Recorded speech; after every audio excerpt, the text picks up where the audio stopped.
हो हो, पूजेची सर्व तयारी झाली आहे.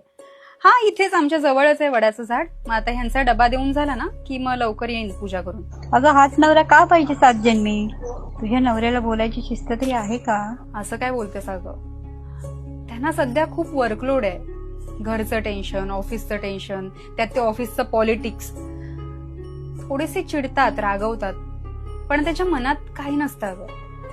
आणि तसंही पुरुष घरात मन मोकळं नाही करणार तर कुठे करणार? चल निघतोय का मी? हा ऐक ना, मी तुला करते थोड्या वेळात कॉल. अहो थांबा, मी टिफिन घेऊन येते. नाही, आज टिफिन नको आहे मला. का? आज उपवास आहे माझा.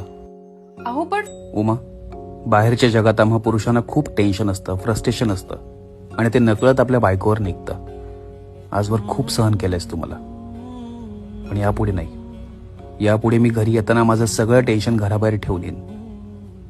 आजवर मी जे काही वागलोय, बोललोय तुला, त्यासाठी माफ करशील मला?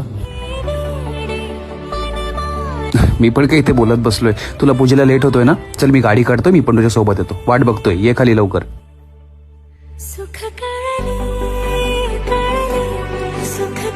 देवा जगातील सगळ्यांना असाच समजून घेणारा पार्टनर भेटू दे.